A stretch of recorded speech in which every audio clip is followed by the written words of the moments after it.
Let's begin. So last class we were discussing molecular orbital theory, right? उसमें just हम shape of molecular orbitals discuss कर रहे थे.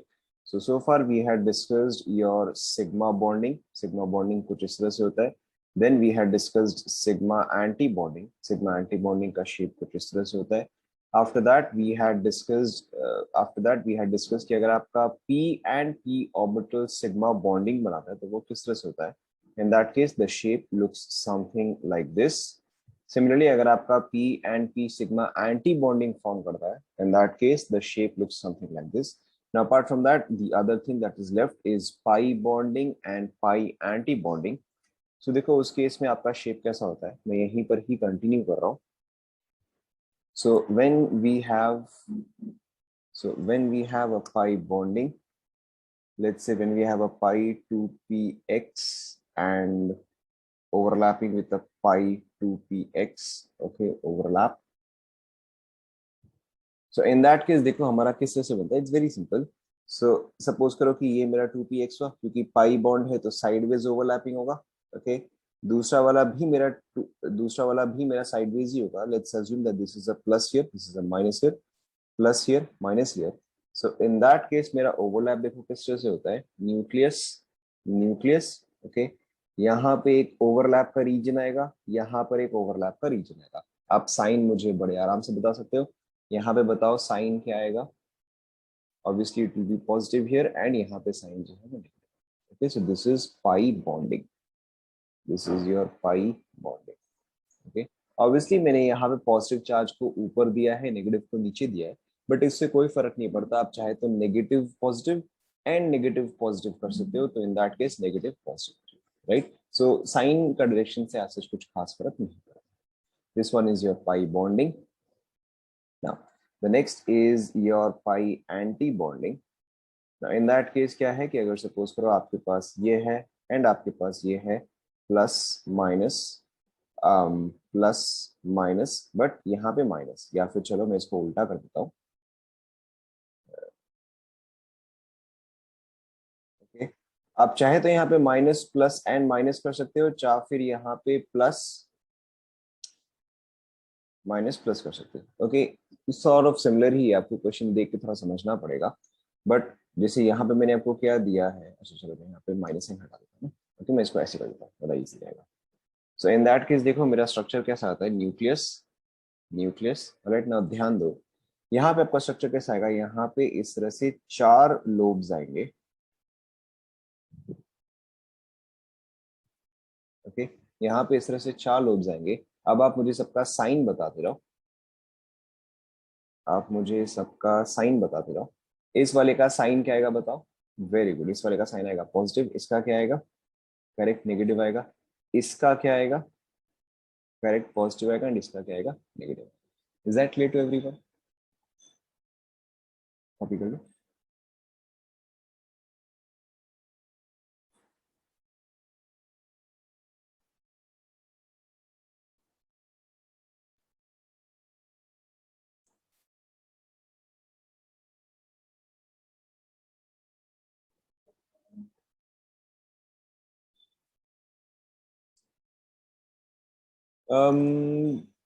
Typically lobes nucleus को touch नहीं करते. Okay, then lobes do not touch the nucleus. जैसे कि आप याद करो जब हमने पी ऑर्बिटल भी बनाया था, तो पी ऑर्बिटल एक्चुअल में कैसा था, पी ऑर्बिटल एक्चुअल में तो ऐसा होता है, बीच में there is a small gap. So in every case there will be a small gap.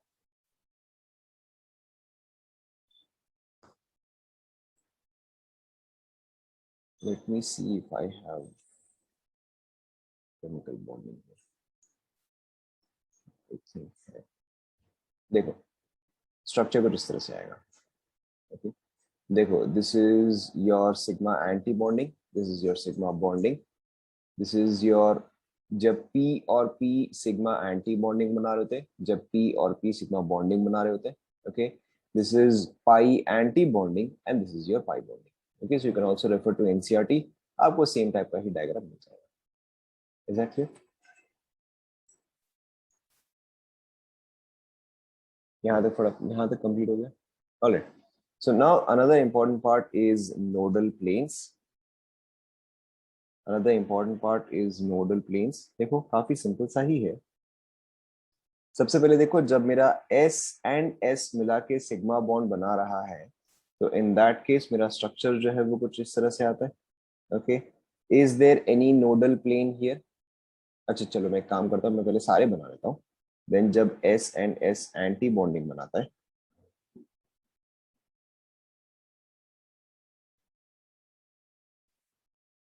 Okay, then जब P and P sigma bonding बना रहा है,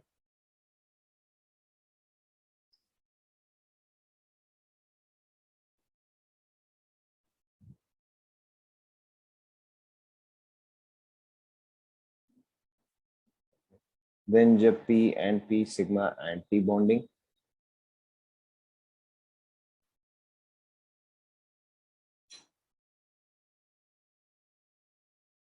then P and P pi bonding,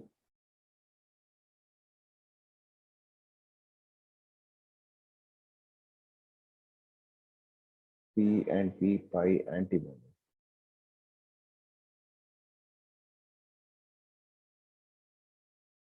Okay, sign में यहाँ पे नहीं बना रहा.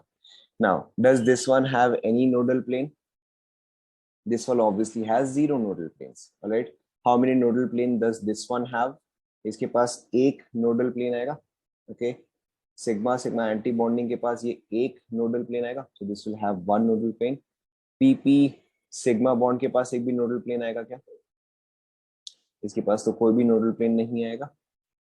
ओके, इसके पास कोई नोडल प्लेन आएगा क्या? पीपी सिग्मा एंटीबॉडी के पास आएगा क्या? राइट, इसके पास एक नोडल प्लेन आएगा. ओके, पीपी पाई के पास एक भी नोडल प्लेन आएगा क्या? इसके पास एक नोडल प्लेन आएगा. राइट, इसके पास एक नोडल प्लेन आएगा. Okay, and PP anti bonding के पास कितने नोडल प्लेन्स आएंगे बताओ? हाँ वापस सोचो. करेक्ट, इसके पास दो आएंगे, एक यहाँ से आएगा और एक यहाँ से.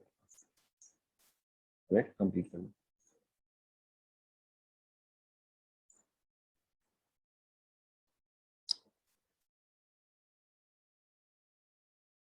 कंप्लीट कर लो इसको पूरा.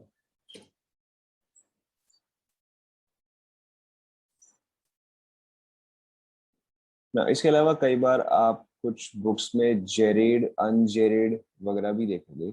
वो सब मैं आपको दिमाग में नहीं लगाना. आप कई बार इवन अनइवन जेरेड अनजेरेड ये सब देखोगे. वो सब चीज में आपको दिमाग में लगाना.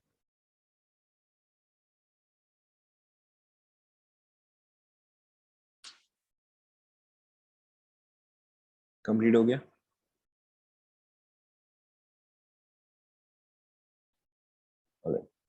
सो सो मॉलिक्यूलर ऑर्बिटल थ्योरी जो है वो यहीं पर ही खत्म होता है. मॉलिक्यूलर ऑर्बिटल थ्योरी में इसके अलावा और कुछ खास है नहीं.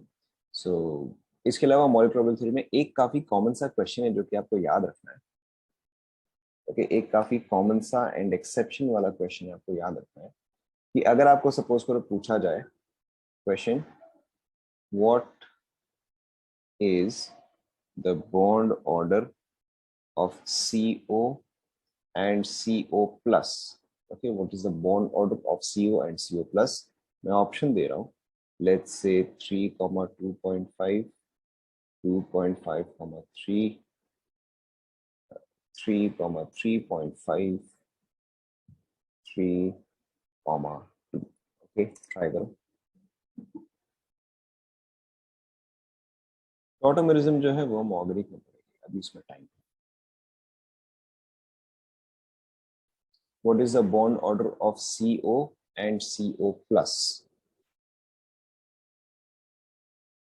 ओके, नाउ टिपिकली अगर आप इसको नॉर्मल तरीके से सॉल्व करोगे तो CO के पास है 14 इलेक्ट्रॉन्स. एंड 14 इलेक्ट्रॉन्स का मतलब मेरा बॉन्ड ऑर्डर आना चाहिए 3. राइट, मैंने आपको बताया था 14 एंड उसके आइदर साइड 0.5 से डिक्रीज करता है. Right, so this one has 14 electrons, this one has 13 electrons. Now ideally मेरा आंसर क्या आना चाहिए? 3 and 2.5. Right, but CO plus is an exception here. ये आपको याद रखना है, this is an exception here. यहाँ पे आपका आंसर जो है वो ये आएगा. ओके, मैं आपको यहाँ पे मेंशन कर देता हूँ, CO plus is an exception. Note कर लो. ओके, क्यों है कैसे है डजेंट मैटर, बस आप मेमोराइज कर लो क्योंकि ये क्वेश्चन कई बार आ जाता है. डन, लिख लिया सभी ने?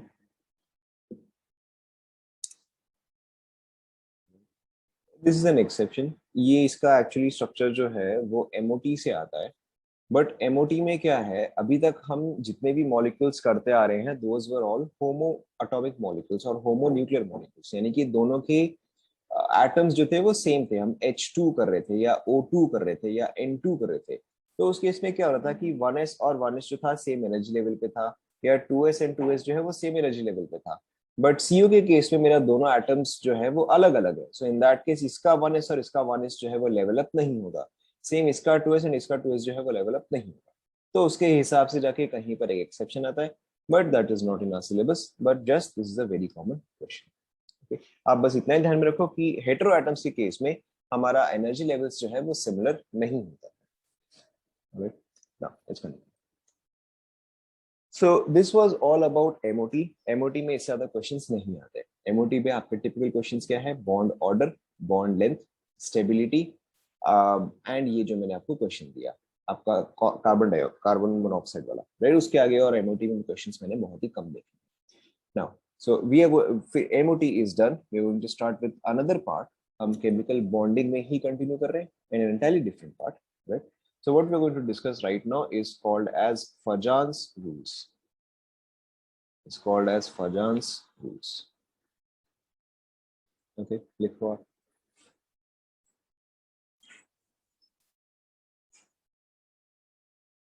start करें, start करें। Alright. Now, Fajan's rule basically क्यों होता है? Fajan's rule is used to determine. Fajan's rule is used to determine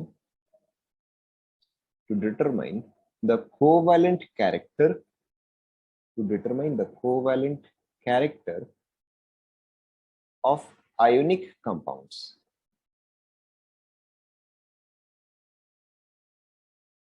Is used to determine the covalent character of ionic compounds. ठीक है?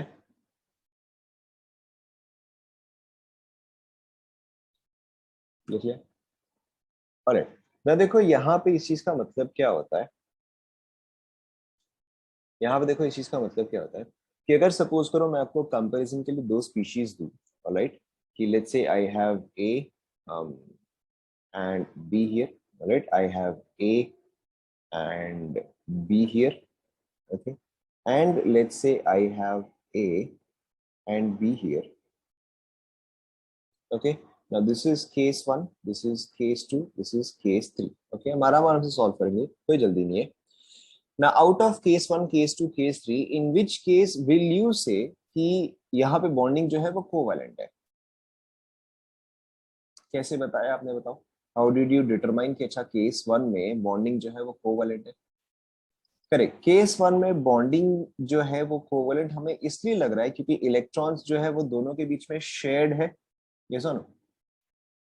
Okay, the electrons looks like it is perfectly shared between both A and B, तो इसलिए मुझे लग रहा है कि अच्छा मेरा ये वाला बॉन्डिंग जो है वो सबसे ज्यादा कोवैलेंट होना चाहिए। Okay, now again between case 1, case 2 and case 3 which one looks to be most ionic? कौन सा मोस्ट आयोनिक लग रहा है बताओ, एंड व्हाई? ना ऑब्वियसली केस 2 मुझे सबसे ज्यादा आयनिक लग रहा है क्योंकि आयनिक में क्या होता है, आयनिक में मेरा इलेक्ट्रॉन जो है वो कंप्लीटली ट्रांसफर हो जाता है। Okay, so between case 1, case 2 and case 3 मुझे ऐसा लग रहा है कि इट इज इन केस 2 जहां पर कि ए ने अपना इलेक्ट्रॉन कंप्लीटली ट्रांसफर कर दिया। ये सुनो, ओके। तो अगर सपोज करो मैं आपको पूछूं कि अच्छा इसको आप आयोनिक ऑर्डर में अरेंज करो, आयोनिक ऑर्डर में अरेंज करो, यानी कि मोस्ट आयोनिक, फिर उससे कम आयोनिक, फिर उससे कम आयोनिक, ओके। तो अगर मैं आपको most ionic to least ionic के ऑर्डर में अरेंज करने के लिए बोलूं, आयोनिक कैरेक्टर, तो आपका मोस्ट आयोनिक कौन सा आएगा बताओ? मोस्ट आयोनिक आपका C2 आ जाएगा, फिर क्या आ जाएगा? C3 आ जाएगा, फिर क्या आ जाएगा? C1 आ जाएगा। ये सब, okay.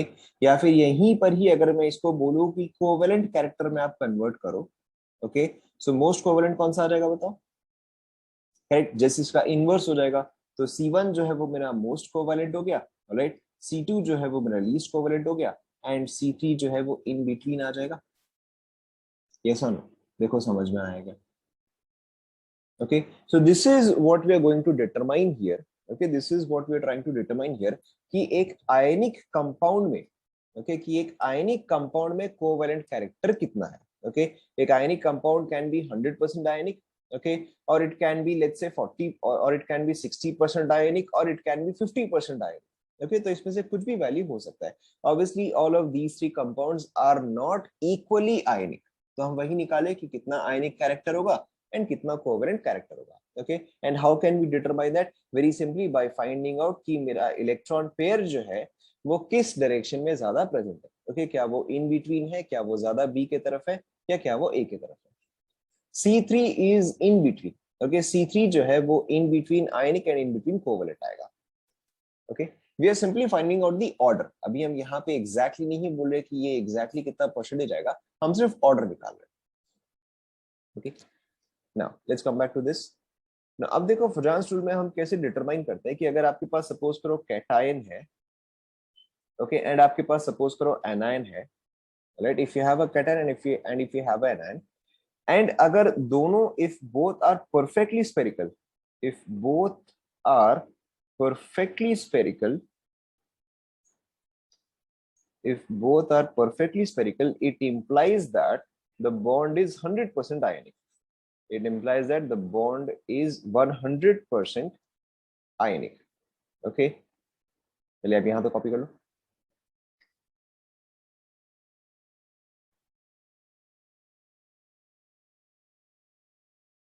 If both are perfectly spherical, cation and anion दोनों ही perfectly spherical है, तो in that case the bond is 100% ionic.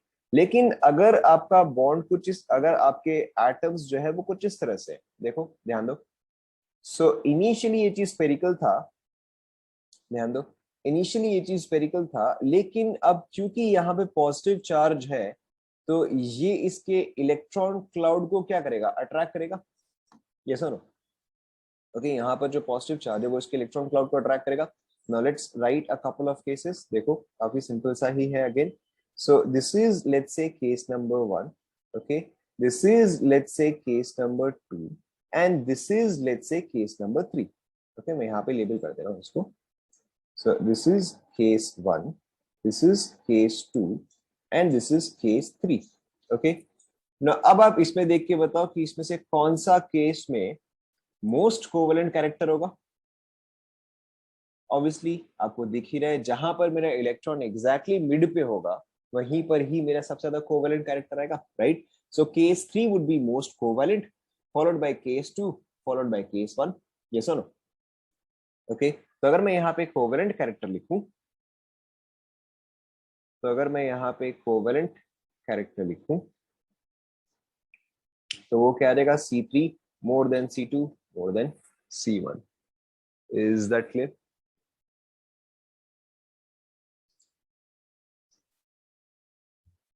Okay, now apart from that, it's raining heavily here, so just in case I get disconnected, wait karo, I should be able to connect back within 10 minutes. Okay, just in case I get disconnected. Now yahan tak aap sabhi ne copy kar liya,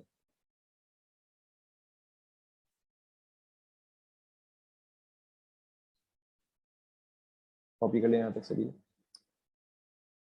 Alright, let's continue. So अब देखो to determine कि अच्छा कितना ये electron cloud attract होगा, okay, कितना ये electron cloud attract होगा, we define two terms, right? In case of cations, we define the term polarizing power, polarizing power. In case of anions, we define the term polarizability. आप इसको column wise ही लिखो, ज्यादा easy रहता है.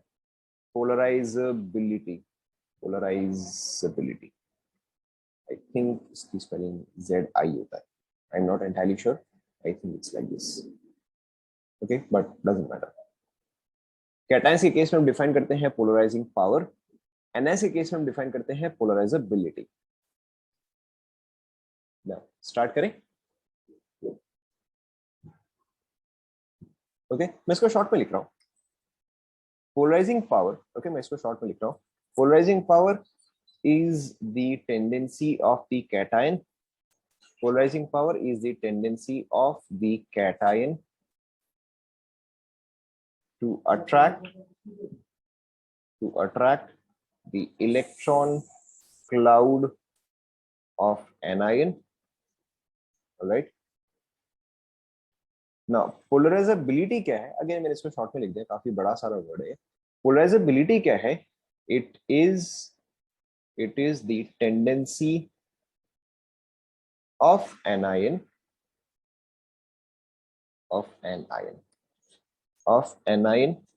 to allow the cation to attract its electron cloud. पहले आप note कर लो फटाफट.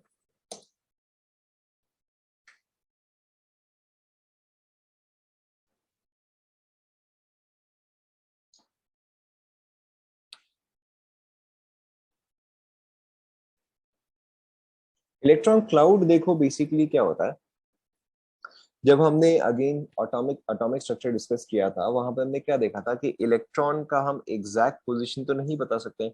इलेक्ट्रॉन का सिर्फ हम प्रोबेबिलिटी बता सकते हैं. एंड इलेक्ट्रॉन का प्रोबेबिलिटी क्या होता है? That is basically our orbitals, right.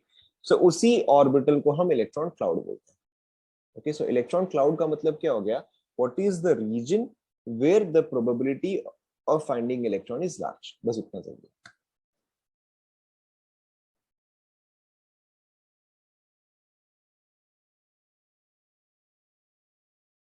यहां तक नोट कर लिया सभी ने? Now very simply, polarising power का मतलब क्या होता है? पोलराइजिंग पावर का मतलब होता है कि कैटायन का स्ट्रेंथ, ओके, या कैटायन का कैपेबिलिटी कि वो एनायन का इलेक्ट्रॉन क्लाउड अपने तरफ खींच सके. पोलराइजिंग पावर इज कैटायन का स्ट्रेंथ कि वो एनायन का इलेक्ट्रॉन क्लाउड अपने तरफ खींच सके. पोलराइजेबिलिटी क्या होता है? कि एनायन का टेंडेंसी कि वो कैटायन को ऐसा करने दे. Okay, polarizability is the tendency of anion to allow the cation, correct, or how easily can it provide its electron cloud. Okay, as simple as that. Now अब देखो polarising power and polarisability depend किस पे करता है? देखो it's very simple. सबसे पहले polarising power के क्या क्या फैक्टर्स हैं. ओके, ना देखो मैं आपको फैक्टर्स पहले बता दे रहा हूं, आप मुझे बताना कि उससे इंक्रीज होता है या डिक्रीज होता है. Okay, the first factor is charge. Now ध्यान दो कि अगर सपोज करो मेरे पास एनायन जो है वो फिक्स्ड है. Okay, now I have two cations here. यहाँ पे इस कैटायन पे पॉजिटिव चार्ज है, इस कैटायन पे टू पॉजिटिव चार्ज है. नाउ अब आप इजीली बता सकते हो this is A, this is B. Out of A and B obviously कौन सा ज्यादा इलेक्ट्रॉन क्लाउड को अट्रैक्ट करेगा? It is very obvious, B attract करेगा, राइट. यानी कि अगर मेरा चार्ज इंक्रीज कर रहा है तो मेरा पोलराइजिंग पावर भी क्या कर रहा है? बताओ, पोलराइजिंग पावर भी इंक्रीज कर रहा है, ऐसा ना? राइट. नाउ नेक्स्ट देखो, नेक्स्ट फैक्टर इज साइज. अब देखो यहाँ पे देखो, ये तो बहुत ही सिंपल सा है. अगर मैं लिखूं force of attraction is equal to K Q1 Q2 upon R square. Okay, तो to increase the force of attraction size क्या करना चाहिए? करेक्ट, साइज मेरा डिक्रीज करना चाहिए. It is as simple as that. So if size decreases then polarising power increases. Yes और no? समझ में आ रहा है यहाँ तक सभी को? Alright, and the third and an important factor is, पहले आप ये चीज लिख लो. The third and an important factor is pseudo inert gas configuration. Pseudo inert gas configuration. Okay, so what does pseudo inert gas configuration mean? सबसे पहले अगर आपको पूछा जाए inert gas configuration, go back to periodic table. periodic table में कोई भी inert gas का general configuration क्या होता है बताओ? यह हमने डिस्कस किया था कि अगर आपके पास कोई भी 18th ग्रुप का एलिमेंट है तो उसका जनरल कॉन्फ़िगरेशन क्या आएगा? करेक्ट, उसका जनरल कॉन्फ़िगरेशन आएगा NS2NP6. यस और no? For any inert gas configuration it is NS2NP6. Okay, तो मैं यहाँ पे नोट लिख दे रहा हूं. अगर आपको सिर्फ इनर्ट गैस दिया हुआ है that is obviously NS2NP6. Okay, so pseudo inert gas, मैंने इसको शॉर्ट में लिख दिया है. ओके, सो सूडो इनर्ट गैस कॉन्फ़िगरेशन क्या होता है? ध्यान दो, इट इज NS2NP6ND10. ओके, सो बताओ what is the difference between inert gas and pseudo inert gas configuration? Correct, यहाँ पर सूडो इनर्ट गैस में एक डी ऑर्बिटल जो है वो इन्वॉल्व हुआ है। Okay, now we can take some very simple examples, जैसे कि ध्यान दो, जैसे कि अगर मैं एग्जांपल ले रहा हूं Na plus and Zn2 plus. Okay, Na plus and Zn2 plus. So Na plus का कॉन्फ़िगरेशन मुझे बताओ क्या आएगा, आउटर मोस्ट सिर्फ Na प्लस का, अब जो आउटर मोस्ट है वो मुझे बताओ। देखो Na का कॉन्फ़िगरेशन क्या होता है, 1s2 2s2 2p6 and then 3s1। Okay, but अगर मैंने Na प्लस बना दिया है, यानी कि ये 3s1 का 3s0 बन जाएगा। ठीक है, तो अगर मैं इस पोर्शन को हटा दूं तो मेरा Na प्लस का जो कॉन्फ़िगरेशन है वो इनर्ट गैस कॉन्फ़िगरेशन है या सूडो इनर्ट गैस कॉन्फ़िगरेशन है? Correct. This is NS2NP6. So this is basically my inert gas configuration. ध्यान से देखो, इनर्ट गैस कॉन्फ़िगरेशन, यहाँ पे D कहां पर है भाई?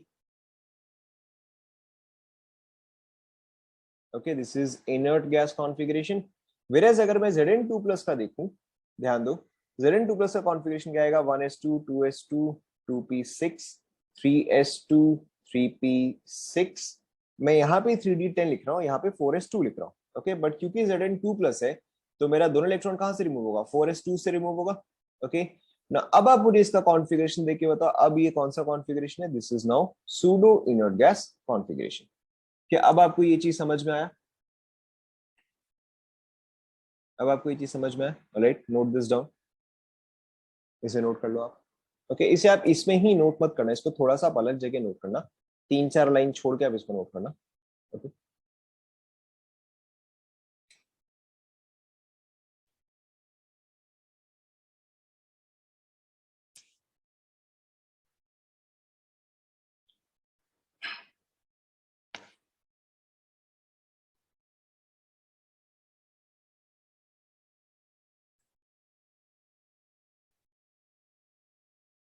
नोट कर लिया यहाँ तक?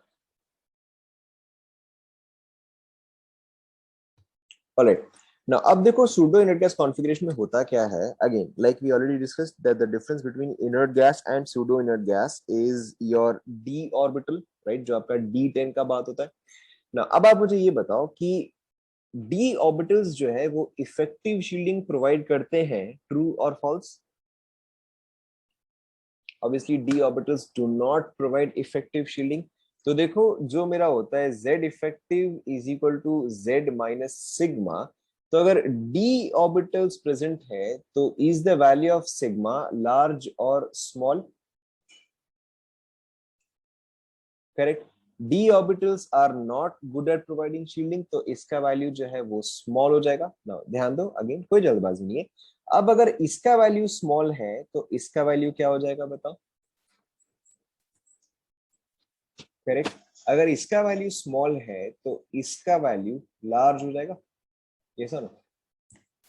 ओके, ना अब देखो इट्स वेरी सिंपल, अब अगर मेरा z इफेक्टिव इंक्रीज कर रहा है तो अट्रैक्टिव फोर्स भी क्या कर रहा होगा? ऑब्वियसली अट्रैक्टिव फोर्स भी इंक्रीज कर रहा होगा। ठीक है, now let's come back to this. So अगर किसी चीज का इनर्ट गैस कॉन्फ़िगरेशन है तो उसका पोलराइजिंग पावर भी क्या कर रहा होगा बताओ? करेक्ट, तो उसका पोलराइजिंग पावर भी इंक्रीज कर रहा होगा। Okay, in case anybody did not understand, देखो ध्यान दो, डी ऑर्बिटल जो होते हैं they are not good at providing shielding. तो वो शील्डिंग तो प्रोवाइड नहीं करे लेकिन जेड इफेक्टिव तो इंक्रीज हो गया। ओके, बिकॉज उनका सिग्मा जो है वो डिक्रीज हो रहा है तो जेड इफेक्टिव क्या करेगा, इंक्रीज करेगा। And if Z effective increases obviously attractive power increases. So अगर अट्रैक्टिव पावर इंक्रीज कर रहा है, अगर अट्रैक्टिव पावर इंक्रीज कर रहा है तो ऑब्वियसली इलेक्ट्रॉन क्लाउड जो है वो ज्यादा इस डायरेक्शन में जाएगा, right. So if something has a pseudo inert gas configuration, its polarizing power increases. Okay, these three are very important factors here. So charge increases, polarizing power increases, size decreases, polarizing power increases, and अगर pseudo inert gas configuration है तो भी हमारा polarizing power जो है वो increase करता है। Okay, now pseudo inert gas configuration के काफी कुछ common elements ही होते हैं। सबसे पहले आपका आता है zinc 2+, okay, then you have copper plus, then you have silver plus, and उसके अलावा ऑब्वियसली काफी सारे और भी एलिमेंट्स हो सकते हैं, बट टिपिकली आपको ये जो है ये काफी कॉमनली दिया जाता है। Okay, so these you have to memorise. यहां तक लिख लो पहले।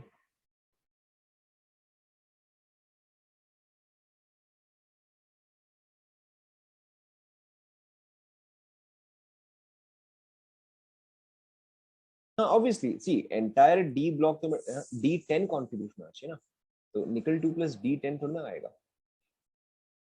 करेक्ट, आपका group number 11 and group number 12 उसी के एलिमेंट्स टिपिकली।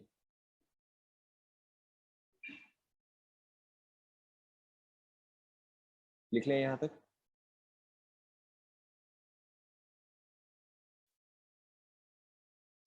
यहाँ तक सभी। Alright, now let's go back to polarisability.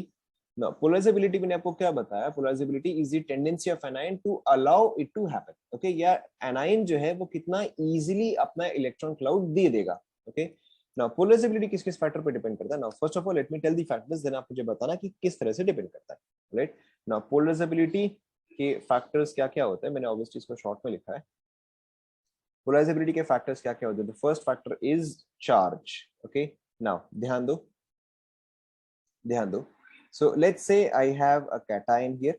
Okay, let's say मेरे पास यहाँ पे एक एनायन है जिसपे कि एक नेगेटिव चार्ज है, एंड यहाँ पे एक और एनायन जिसपे कि डबल नेगेटिव चार्ज है। ओके, बताओ किस केस में एनायन के using KQ1 Q2 upon R square, किस केस में एनायन के, अच्छा this is A, this is B। Okay, किस केस में इलेक्ट्रॉन के सॉरी एनायन के इलेक्ट्रॉन क्लाउड ज्यादा अट्रैक्ट होंगे। Okay, it's very obvious, B के केस में ज्यादा अट्रैक्ट होंगे। ठीक है, क्यों, क्योंकि अगर चार्ज इंक्रीज करता है तो मेरा फोर्स ऑफ अट्रैक्शन भी इंक्रीज करेगा। ये सुनो। Okay, so obviously if charge increases, if charge increases polarizability also increases। wait, charge increases polarizability increases। Charge यानी कि हम यहाँ पे मैग्नीट्यूड ले रहे हैं। Okay, we are not saying कि -2 यहाँ पे -1 से लेस है। ओके, हम यहाँ पे मैग्नीट्यूड बोल रहे हैं। Okay, so if charge increases polarisability increases. Second factor is size. Now इससे पहले कि आप इस पे कमेंट करो, ध्यान दो यहाँ पे। अगेन यहाँ पे इफेक्टिवली हो क्या रहा है कि ये मेरा कैटायन का न्यूक्लियस है। Okay, this is the nucleus of cation. Nucleus पे क्या चार्ज होता है, पॉजिटिव चार्ज होता है। ये सुनो। ओके, नाउ ये इलेक्ट्रॉन क्लाउड है। ओके, ये इलेक्ट्रॉन क्लाउड है जो कि ये कैटायन अट्रैक्ट करने की कोशिश कर रहा है। Okay, this is the electron cloud which the cation is trying to attract. उसके अलावा फिर मेरा एनायन का न्यूक्लियस है। ओके, उसके अलावा फिर मेरा एनायन का न्यूक्लियस है। नाउ ऑब्वियसली एनायन का न्यूक्लियस भी पॉजिटिव चार्ज है। नाउ ध्यान दो एक second, before you answer pay attention.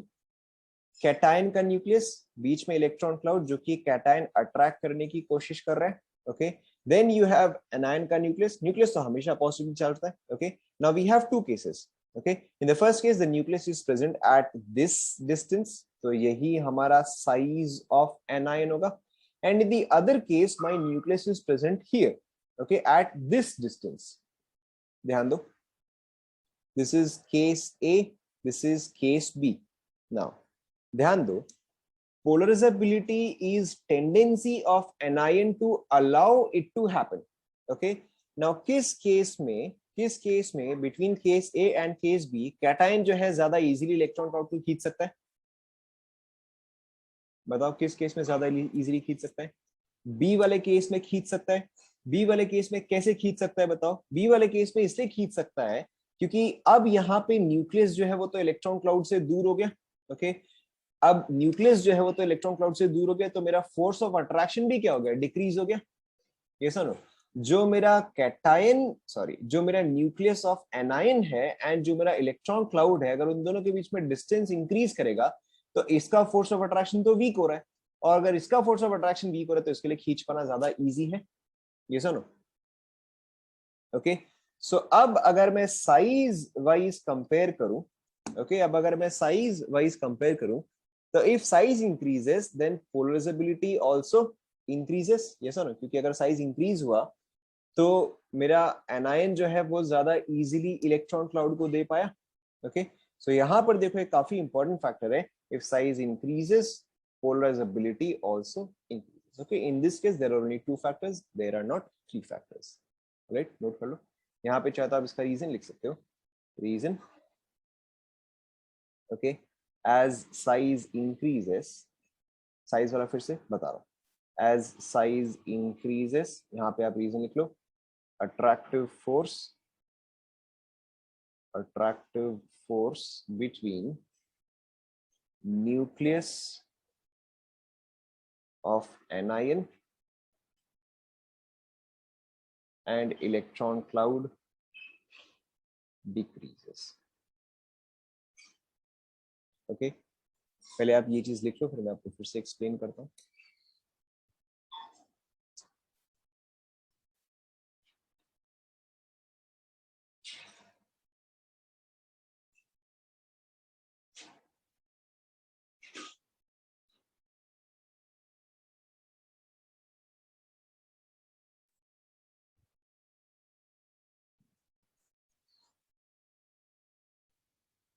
लिख लिया. ओके, नाउ अगेन देखो फिर से एक और बार साइज का यहाँ पे मतलब क्या हो रहा है. Very simple. देखो आपके पास ये इलेक्ट्रॉन क्लाउड है. ओके, जिसको कि cation as well as anion attract करने की कोशिश कर रहा है. ओके, बिकॉज द कैटायन का nucleus is positively charged, anion का न्यूक्लियस तो पॉजिटिवली चार्ज्ड ही है. ओके, नाउ सो ये इलेक्ट्रॉन क्लाउड को देखो, ये दोनों अट्रैक्ट कर रहे हैं. कैटायन कुछ भी एक फोर्स से अट्रैक्ट कर रहा है. Okay, F cation. एनायन कुछ भी एक फोर्स से अट्रैक्ट कर रहा है, एफ एनायन. ओके, नाउ अब ये इलेक्ट्रॉन एक्चुअल में किस डायरेक्शन में जाएगा वो तो इन दोनों के नेट फोर्स पे डिपेंड करता है. Okay, it depends on the net between F cation and F anion. Okay, now F anion किस चीज पे डिपेंड करेगा? Very simply k q1 q2 upon r square. Okay, now अब आप बताओ, अगर r मेरा इंक्रीज करता है या if size of cation increases, okay, तो ऑब्वियसली मेरा r का वैल्यू क्या करेगा? मेरा r का वैल्यू इंक्रीज करेगा. तो मेरा फोर्स ऑफ एनायन क्या करेगा बताओ? इफ r का value increases, the attractive force of anion क्या करेगा? Correct, the attractive force of anion decreases. और अगर ये इस डायरेक्शन में अब कम फोर्स लगा रहा है तो इस इलेक्ट्रॉन क्लाउड का tendency to go here increases और डिक्रीजेस. बताओ, इंक्रीजेस और decreases? Obviously increases, right? So which is why if size of anion increases, the polarizability also increases. Is that clear? Okay. Now, coming back to here. अब देखो हमें क्या याद रखना है कि अगर आपका पोलराइजिंग पावर इंक्रीज करता है तो आपका कोवेलेंट कैरेक्टर, मैं यहाँ पे शॉर्ट में लिख रहा हूँ, CC here is covalent character. आप इसको ढंग से लिखो वरना आपको बाद में रिवाइज करने में दिक्कत आएगा. अगर पोलराइजिंग पावर इंक्रीज हो रहा है तो ऑब्वियसली कोवेलेंट कैरेक्टर भी क्या करेगा? इंक्रीज करेगा. And if polarizability is also increasing then also covalent character will increase. Okay, polarizing power क्या होता है? Tendency to attract electron. अगर इलेक्ट्रॉन अट्रैक्ट करने का टेंडेंसी इंक्रीज हो रहा है तो अगेन मेरा कोवेलेंट कैरेक्टर इंक्रीज करेगा. या फिर अगर ये एनायन अलाउ कर रहा है कि हाँ भाई ठीक है इलेक्ट्रॉन ले जाओ, तो इन दैट केस भी मेरा कोवेलेंट कैरेक्टर जो है वो इंक्रीज कर रहा है. Okay, so whether polarizing power increases or whether polarizability increases, my covalent character will increase. Okay, note कर लो.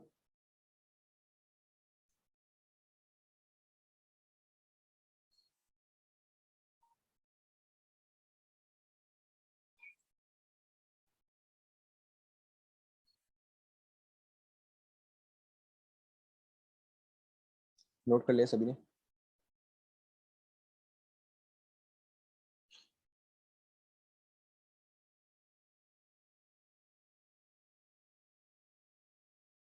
देखते हैं डिस्कस करेंगे. देखते हैं यहाँ तक पहले सभी ने लिख लिया?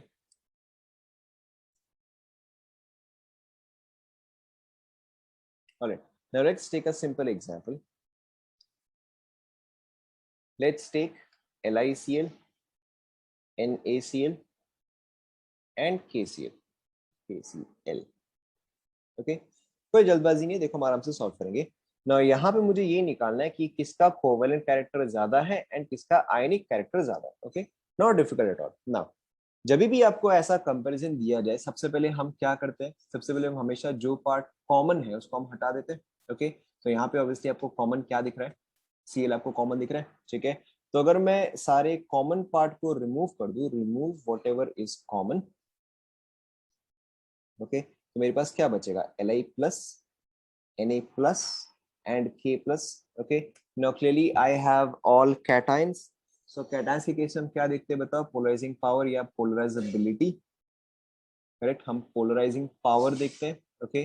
now polarizing power is charge size pseudo inert gas configuration, okay, charge से तो मैं डिटरमाइन नहीं कर सकता क्योंकि सब में ही चार्ज क्या है, बराबर है, okay, I can not use charge to determine here, and pseudo inert gas configuration भी इनमें से किसी का नहीं आने वाला है, yes or no, okay, none of these are going to have pseudo inert gas configuration as well, so what I have to look at is size, okay।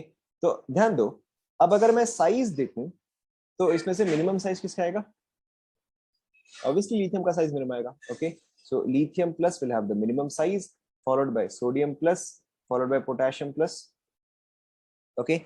now we'll go back to what we have written कि size और polarizing power कैसे depend करता है, size decreases, polarizing power increases, alright ना। अब देखो मुझे समझ में आ गया, तो size decreases, polarizing power increases, यानी कि यहाँ पर मैक्सिमम पोलराइजिंग पावर किसका होगा,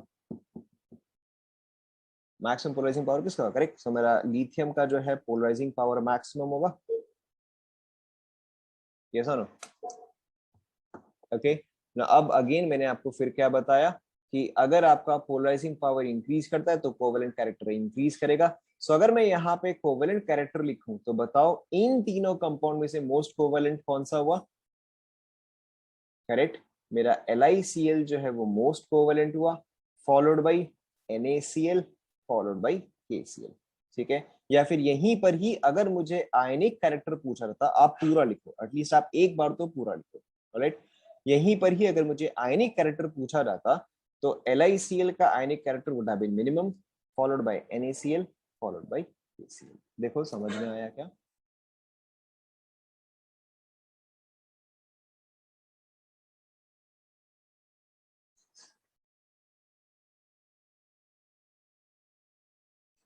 कॉपी कर लो, then will take one more example.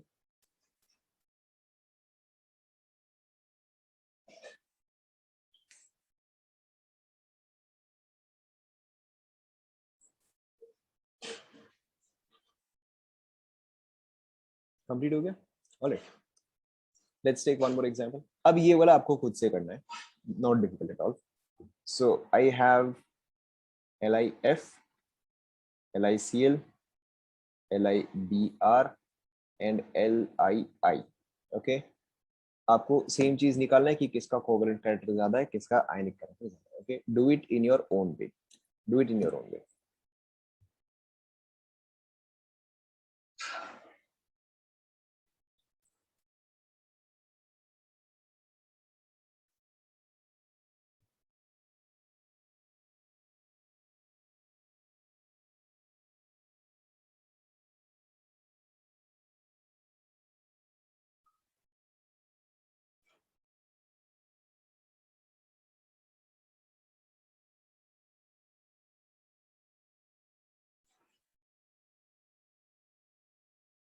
हो गया क्या,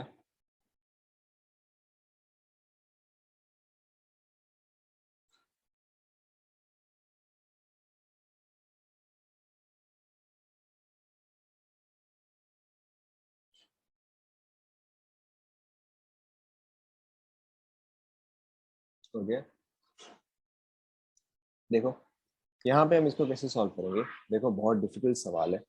सो यहाँ पे क्लियरली सबसे पहले अगर मैं सारे कॉमन पार्ट को हटा दूं तो क्या बचेगा, F minus Cl minus Br minus and I minus, okay. Obviously all of these are anions here, so anions के केस में हमें यहाँ पे क्या देखना पड़ेगा, हम यहाँ पे पोलराइजेबिलिटी देखेंगे, right. Now polarisability depends on charge and size, obviously मुझे दिख रहा है सब पे चार्ज तो सेम है, सो चार्ज के बेसिस पे मैं डिटरमाइन नहीं कर सकता, I will have to determine on the basis of size, okay. Now अब अगर मैं यहाँ पे साइज में देखूं तो बताओ यहाँ पे मिनिमम साइज किसका आता है, obviously minimum is F minus and maximum क्या आएगा, I माइनस आएगा, so the order looks something like this, F minus Cl minus Br minus and I minus, this is with regards to size, okay। Now अब obviously you can check your notes, अब आप बताओ polarisability increase करने के लिए, ध्यान दो, polarisability increase करने के लिए साइज क्या करना चाहिए? करेक्ट, साइज भी इंक्रीज करना चाहिए। आई माइनस सी है, ओके। पोलराइजेबिलिटी इंक्रीज करने के लिए मेरा साइज भी इंक्रीज ही करना चाहिए, यानी कि अगर मैं इसका पोलराइजेबिलिटी का ऑर्डर लिखूं तो वो साइज का ऑर्डर के बराबर ही आ जाएगा, right? That is F minus followed by cl minus followed by br minus and followed by I minus, yes or no? Okay, and whether polarizing power increases or polarizability increases, covalent character will increase. So यानी कि अगर मैं यहाँ पे covalent character लिखूं तो क्या आ जाएगा? LiF followed by LiCl followed by LiBr followed by LiI. Okay, and obviously ionic character जो है वो इसका उल्टा आ जाएगा। Yes, most covalent character is LiI। समझ में आएगा सभी को?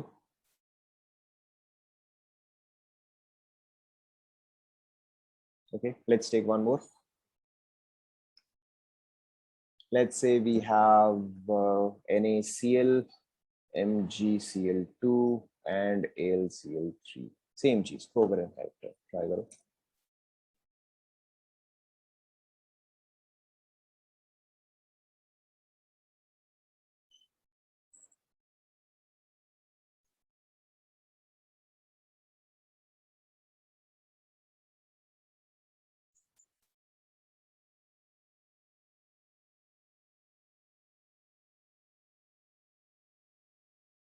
हो गया?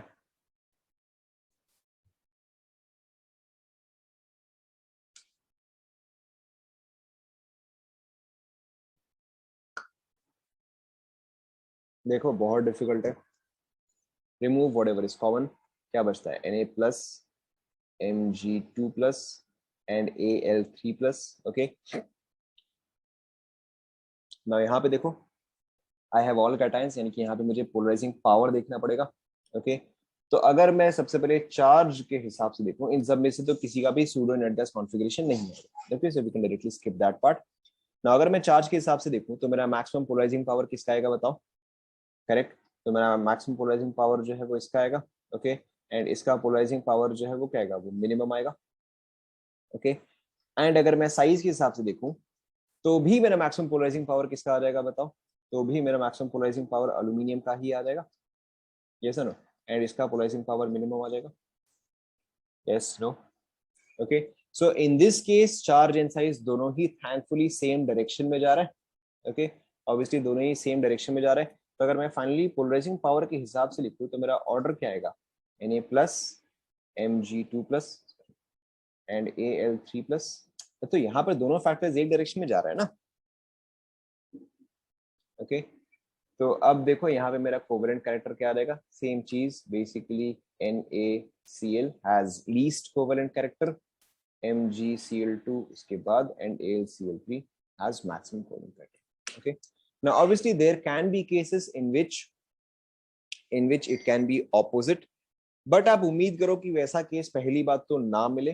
ओके, होप कि आपको वैसा केस ना मिले, एंड वैसा केस मिलने के चांसेस भी थोड़े कम ही होते हैं। ओके, बट इफ फैक्टर्स आपके कॉन्ट्राडिक्टरी होते हैं, okay, if if size and charge if size and charge are contradictory, okay, charge dominates।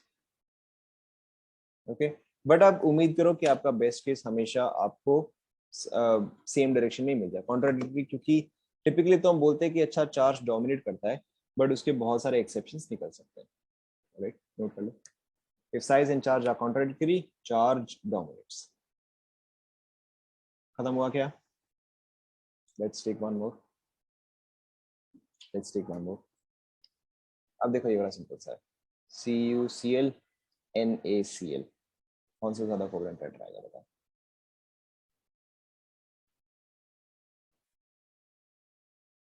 Correct, ये वाला तो हम डायरेक्टली बता सकते हैं। ओके, यहाँ पे मेरा कोवेलेंट कैरेक्टर जो है वो CuCl का ग्रेटर देन NaCl आएगा। राइट, इसका रीजन क्या है? This has pseudo inert gas configuration. Okay, note कर लो।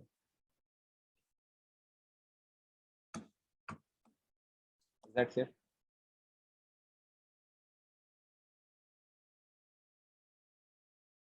लिख लिया, कंप्लीट कर लिया सभी ने?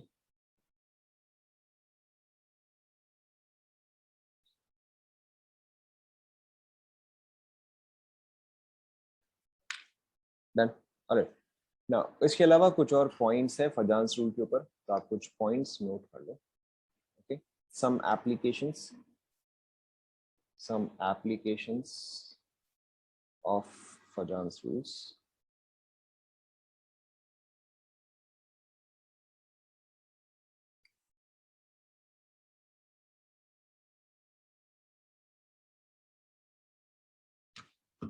Okay, start करें.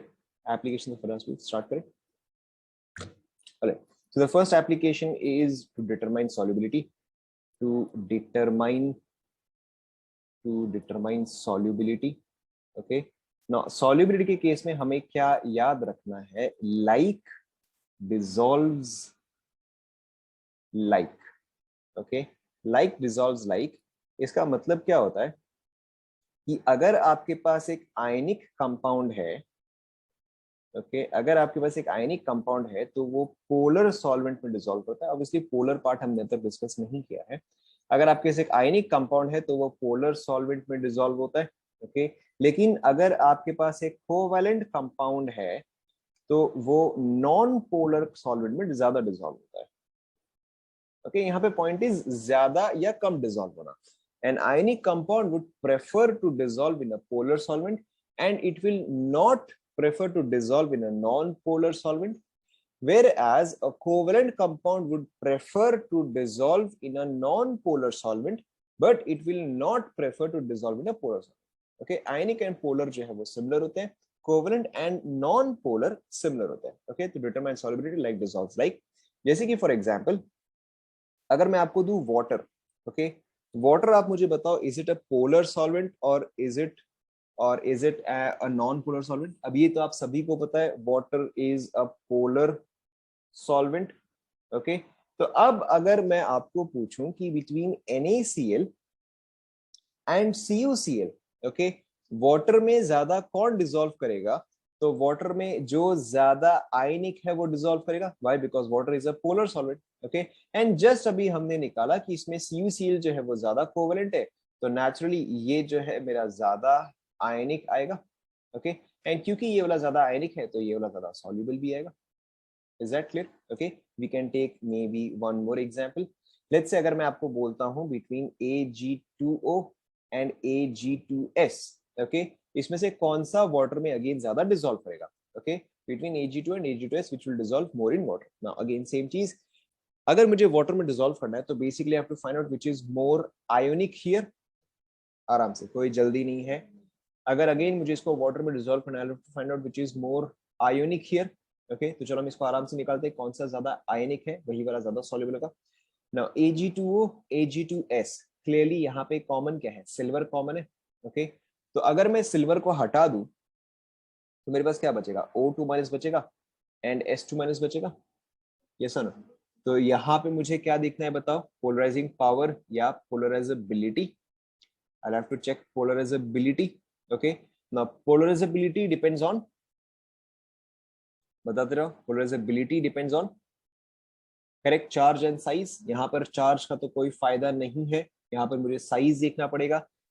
पोलराइजेबिलिटी इंक्रीज करने के लिए साइज क्या करता है? करेक्ट, साइज इंक्रीज करता है। तो इन दोनों में से किसका साइज ग्रेटर है? ऑब्वियसली सल्फर का साइज ग्रेटर है, ठीक है। तो इसका पोलराइजेबिलिटी भी क्या होगा? ग्रेटर होगा। और अगर इसका पोलराइजेबिलिटी ग्रेटर होगा तो ये कंपाउंड मेरा क्या हो जाएगा? कोवेलेंट या आयनिक? करेक्ट, ये कंपाउंड तो मेरा कोवेलेंट कैरेक्टर ज्यादा हो गया और इस कंपाउंड का आयनिक कैरेक्टर ज्यादा हो गया, ओके। अब आप बताओ बिटवीन Ag2 एंड Ag2S कौन सा ज्यादा डिसॉल्व करेगा?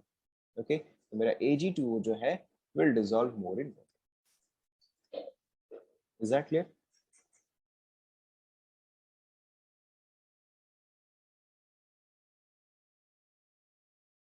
नोट करके जाओ।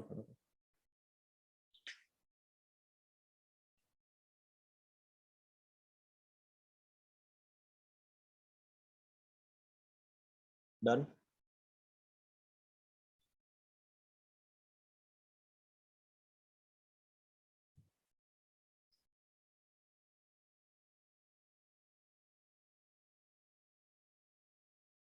Done, alright.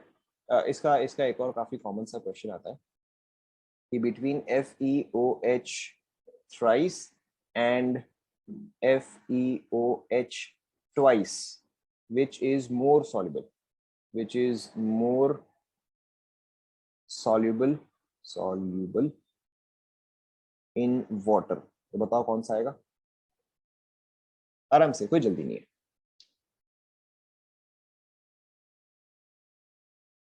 Okay, it's very simple, FeOH कौन सा आएगा बताओ, FeOH ट्वाइस आएगा, क्योंकि यहाँ पर तो +3 है, तो polarizing power increases, covalent character increases. Okay, but मुझे यहाँ पे क्या चाहिए, मुझे यहाँ पे आयनिक कैरेक्टर चाहिए, राइट। तो यहाँ पे मेरा क्या आ जाएगा, यहाँ पे मेरा आंसर आ जाएगा FeOH twice. Why? As it is more ionic, as it is more ionic। Okay, now third point is to determine melting point and to determine just melting point is according to, okay, to determine melting point। अब यहाँ पर आपको Fe, यहाँ पे Fe common नहीं है, यहाँ पे OH कॉमन है, यहाँ पे OH कॉमन है, एक जगह Fe+3 स्टेट में है, एक जगह Fe+2 स्टेट में। अब क्लियर हो, यहाँ पे OH common, right. Now the next is to determine melting point। Now melting point के केस में अब आप बताओ कि आयनिक कंपाउंड्स के मेल्टिंग पॉइंट ज्यादा होते हैं या कोवेलेंट कंपाउंड्स के melting point. Obviously ionic compounds के मेल्टिंग पॉइंट ज्यादा होते हैं, राइट। आयनिक कंपाउंड्स का melting point is much greater than covalent compounds का मेल्टिंग पॉइंट। तो जिसका आयोनिक कैरेक्टर ज्यादा होगा उसका मेल्टिंग पॉइंट भी ज्यादा होगा। So if I have to ask you between let's say BeCl2 MgCl2 CaCl2, अगर मैं आपको बोलूं कि इसको आप अरेंज करो in order of melting point, तो बताओ along this direction melting point will increase और डिक्रीज। आराम से देखो, कोई जल्दी नहीं है,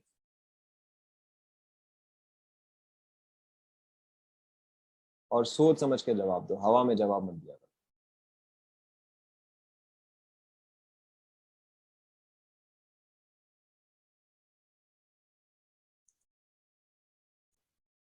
एक तो आप लोगों का ना हवा में जवाब देने का बड़ा बुरा आदत है, सोच के जवाब दो।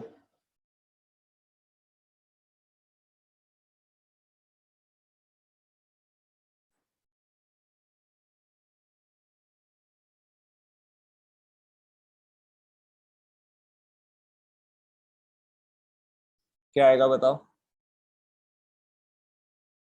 इंक्रीजेस या डिक्रीजेस। चलो हम फैक्टर्स देखते हैं, let's look at factors।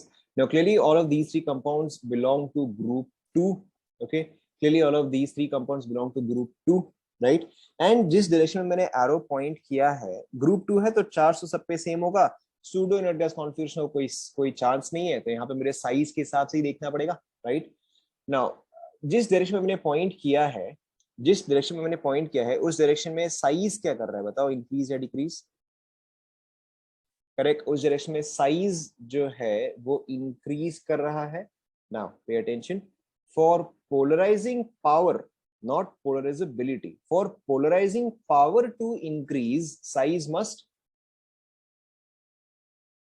Must decrease.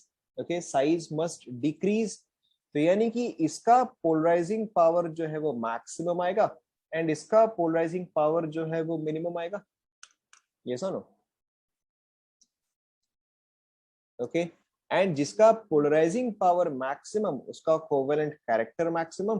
Okay, and जिसका पोलराइजिंग पावर मिनिमम उसका आयनिक कैरेक्टर मैक्सिमम आएगा। Okay, so in this direction my melting point will increase। Is that clear?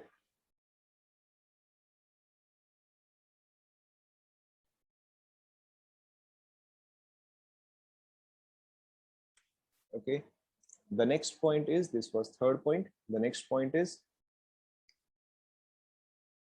to second application was वो FeOH and FeOH thrice वाला। Okay, अच्छा वैसे तो ये और ये सेम ही है, बट चलो अब मैंने इसको सेकंड पॉइंट लिख दिया तो ठीक है। Okay, we don't need to change this now. The third point is to determine the stability of carbonates, to determine the stability of carbonates. Okay, यहाँ पे आपको क्या याद रखना है कि carbonates का stability is proportional to ionic character. अगर ionic character increase कर रहा है तो carbonate का stability भी increase कर रहा है. Okay, so if we take the example of Li2CO3, Na2CO3 and maybe let's take K2CO3. Okay, now आराम से बताना है, कोई जल्दी नहीं है. Which of these would be most stable? आराम से solve करो, कोई जल्दी नहीं. Which of these would be most stable? बस तुम लोग का हड़बड़ी ना तुम लोग को एक भी क्वेश्चन सही करने नहीं देगा. ढंग से करो.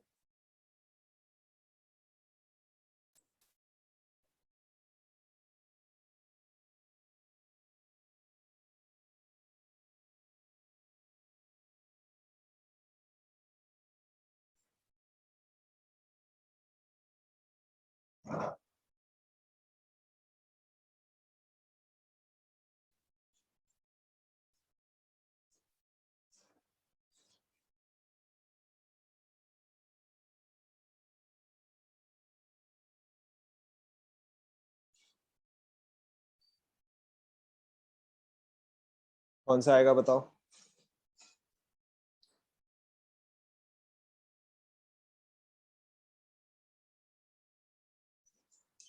So stability is proportional to ionic character. Stability is proportional to ionic character, right? So यहाँ पे obviously CO3 2 minus तो common है, तो उसको हटा देते तो मेरे पास क्या है, Li है, Na है and K है. Li plus K, Na plus and K plus. Obviously here I'll have to look at size क्योंकि charge तो same ही है, right? Now for polarizing power to increase,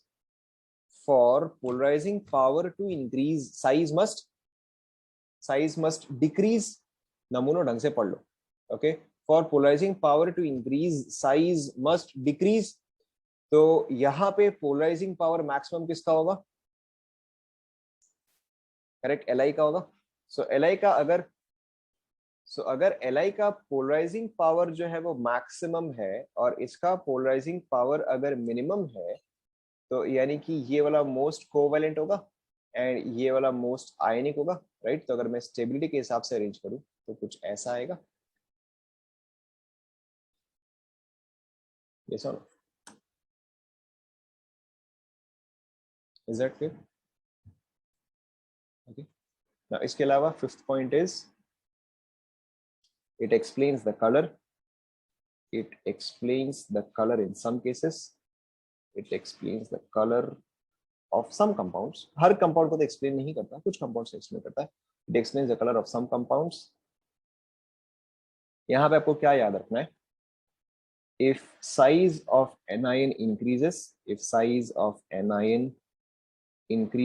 that is अगर anion का size increase करता है तो polarizability क्या करता है? Correct. That is, if polarizability increases, okay, it becomes easier to excite the electrons. It becomes easier to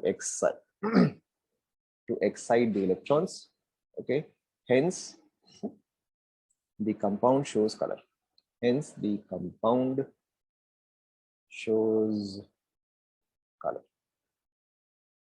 Okay, for example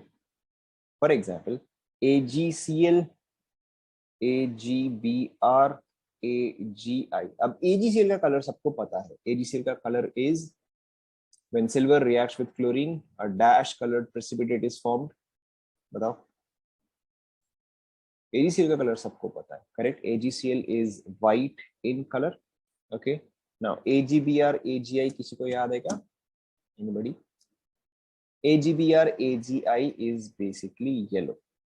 Okay, चलो correct, एक को तो याद है. So it is yellow in color. Now इसके अलावा देखो और भी कुछ common examples है. Let's say maybe PbCl2 and PbI2. Okay, again किसी को याद है क्या? ये वाला तो obviously white आएगा. Okay, and probably ये किसी को याद नहीं होगा. This is yellow. Okay. सो अगर एनायन का साइज इंक्रीज करता है तो there is a greater chance that it can show colour. Note कर लो।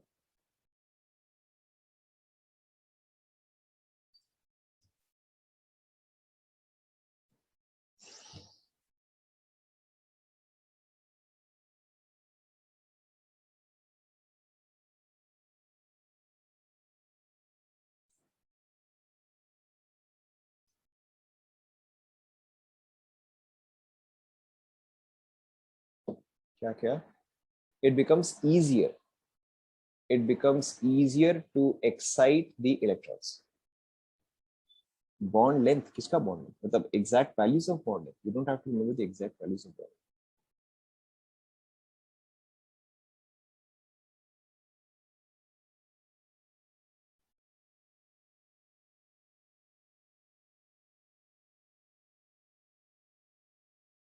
You don't have to remember. Anyways, so what was I saying? हाँ ठीक है। सो आपका फर्नास रूल जो है वो यहीं पे खत्म होता है, right? Fajans rule ends here and I think आपका क्लास का टाइम भी हो गया, so I think will stop right here. We will continue right from here.